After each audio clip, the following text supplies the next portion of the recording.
Assalamualaikum warahmatullahi wabarakatuh. Jumpa lagi di channel Miu Miu Miu Miu Miu Miu. Alhamdulillah, bagaimana kabar teman-temanku semua? Pastinya sehat-sehat selalu ya. Hari ini kita akan belajar tentang kelas 2, tema 6, subtema 2, pembelajaran ke-6. Ya, jangan lupa subscribe channel ini ya.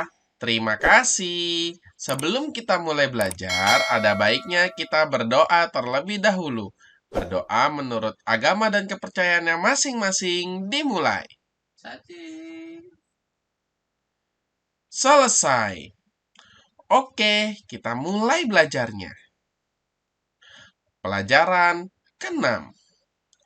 Nah, di situ kalian bisa lihat bahwa Edo membuang sampah sembarangan. Dia membuang bungkus minuman ke dalam kolam ikan. Lalu Benny menegurnya. Dan kita masuk pelajaran bahasa Indonesia. Coba kalian baca percakapan berikut. Pada waktu istirahat, Siti, Dayu, dan Benny bermain di lapangan. Di dekat lapangan ada kolam ikan kecil. Siti dan Dayu sedang mengobrol, sedangkan Benny melihat ikan di dalam kolam. Siti, aku senang sekali belajar tentang peraturan yang ada di sekolah. Jadi aku makin tahu hal yang boleh dan hal yang tidak boleh dilakukan. Betul sekali, Siti, jawab Dayu. Lalu, selain itu, aku juga suka belajar cara memelihara hewan di sekitar kita. Jadi, kita tidak boleh menyakiti hewan, kata Benny. Aku juga setuju denganmu, Benny. Ikan di kolam ini juga harus dirawat. Tiba-tiba Edo lewat dan membuang sampah ke kolam. Edo, kenapa kamu membuang sampah ke kolam? Itu namanya melanggar peraturan. Oh iya, aku lupa. Baiklah, aku ambil lagi sampahnya. Maafkan aku, teman-teman. Nah, tadi itu cerita si Edo melanggar peraturan. Nah, sekarang coba kalian jawab pertanyaan berikut sebagai tugas pertama. Apakah peraturan sekolah yang ada dalam percakapan? Itu nomor satunya ya. Lalu nomor dua, mengapa kita tidak boleh membuang sampah sembarangan? Ketiga, apa yang harus kita lakukan saat sedang melanggar peraturan? Keempat, sebutkan dua hal penting yang ada pada cerita. Nomor 5, tuliskan kata-kata yang kamu temukan pada kotak berikut. Nah, kata-kata yang ditemukan itu adalah kata-kata yang menurut kalian harus menggunakan huruf kapital ya. Oke, ini sebagai tugas pertama. Kita lanjut. Mata pelajaran PPKN. Berikut adalah hal-hal yang boleh dan tidak boleh dilakukan di sekolah. Baca kalimat pada kotak, lalu hubungkan pada gambar yang sesuai. Warnai gambar jika menurutmu sesuai dengan peraturan sekolah. Nah, yang pertama adalah mencoret-coret tembok kelas. Nah, ini tidak boleh dilakukan di sekolah ya, karena dapat membuat tembok kelas menjadi kotor. Lalu yang kedua, membuang sampah pada tempatnya. Nah, ini wajib dilakukan atau boleh dilakukan, karena ini menjaga kebersihan lingkungan sekolah. Yang ketiga, melaksanakan tugas piket kelas. Nah, ini juga wajib ya teman-teman ya, karena ini membuat kelas menjadi bersih. Sekarang coba kita lihat gambarnya. Kita hubungkan. Nah, mencoret-coret tembok kira-kira sama yang mana?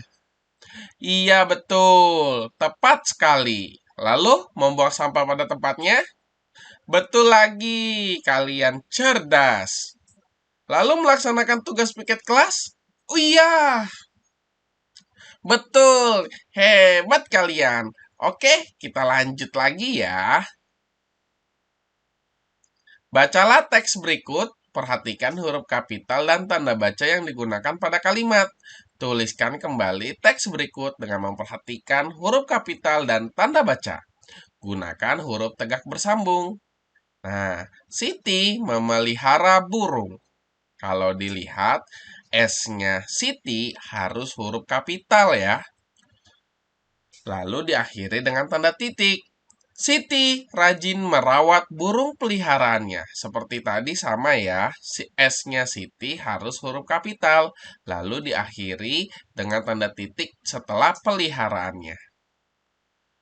Setiap hari burung diberi makan secara teratur. Nah, di sini huruf kapital yang digunakan adalah S pada kata setiap. Lalu diakhiri dengan tanda titik di belakangnya. Makanan burung itu buah pisang dan buah pepaya. Nah, kalau ini juga sama ya. Huruf M pada makanan menjadi huruf kapital. Lalu diakhiri dengan tanda titik. Pada hari Minggu, Lani bermain ke rumah Siti. Nah, kalau ini ada 3 ya huruf kapitalnya ya. Yang pertama adalah pada.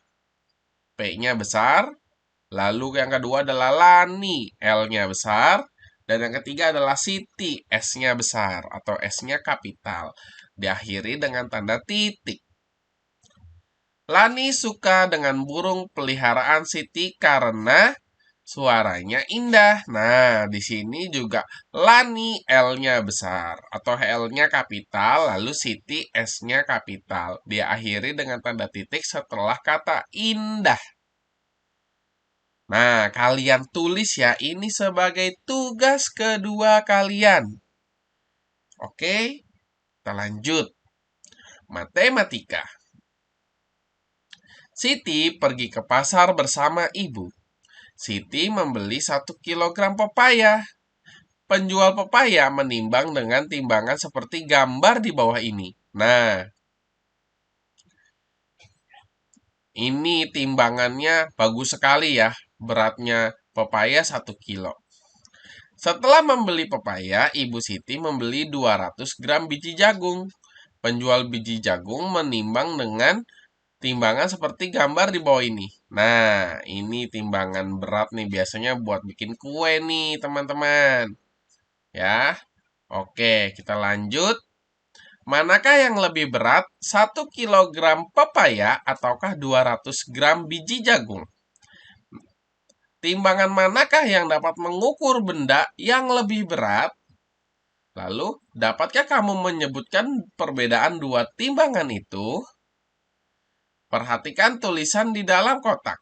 Nah, manakah yang lebih berat 1 kilogram pepaya atau 200 gram biji jagung? Yang lebih banyak adalah 1 kilogram pepaya. Karena 1 kilogram pepaya jika dirubah ke dalam gram menjadi 1000 gram. Nah, timbangan manakah yang dapat mengukur benda yang lebih berat? Yaitu timbangan yang digunakan untuk menimbang pepaya. Karena dia dapat menambah berat kilogramnya. Lalu, dapatkah kamu menyebutkan perbedaan dua timbangan itu? Nah, perbedaannya terdapat pada beratnya. Jadi, yang satu beratnya kita yang mengaturnya agar seimbang, dan yang satu lagi sudah terpampang jelas beratnya nanti berapa. Nah, 1 kilogram itu sama dengan 100 gram ditambah 100 gram ditambah 100 gram ditambah 100 gram ditambah 100 gram ditambah 100 gram ditambah 100 gram ditambah 100 gram ditambah 100 gram dan ditambah 100 gram atau dibilang 1000 gram. Ya, 100-nya ada 10 kali. Nah, timbangan besi biasa dipakai untuk menimbang benda yang lebih berat. Timbangan dengan jarum menunjukkan angka bisa digunakan untuk benda yang lebih ringan. Kita lihat di sini. Perhatikan gambar berikut. Coba kalian perkirakan berat benda pada gambar. Lingkari ukuran berat yang menurutmu sesuai. Berat semua kentang di samping adalah, ya, kalau dilihat dari jumlahnya, ini berjumlah 2 kilo. Semangkuk tepung memiliki berat, nah kalau ini beratnya kira-kira adalah 500 gram. Ibu membeli, nah jumlah ikannya ada banyak, kira-kira 1 kilogram. Berat coklat di samping adalah Ya, 200 gram. Ibu menyimpan 1 kilo telur di dalam keranjang. Lalu berat semangkuk nasi adalah 250 gram. Karena kalau 25 kilo itu udah 1 karung sepertinya. Oke? Nah, lalu kalian juga jawab soal ini. Tuliskan 3 hal yang kamu pelajari tentang peraturan di sekolah. Yang kedua, tuliskan 3 penggunaan huruf kapital dalam menulis kalimat serta berikan contohnya. Nomor 3, apakah yang paling kamu sukai dalam pelajaran hari ini? Nomor 4, apakah yang menurutmu paling sulit dalam pelajaran hari ini? Nah, ini sebagai tugas ketiga kalian. Sepertinya pembelajaran hari ini sudah selesai. Sampai jumpa. Ingat pesan ibu, pakai maskermu, cuci tangan pakai sabun, jangan sampai tertular. Ingat selalu pesan ibu, jaga jarakmu, hindari kerumunan, jaga keluargamu. Sampai jumpa pada pembelajaran berikutnya. Bye-bye. Assalamualaikum warahmatullahi wabarakatuh. Miu, miu, miu.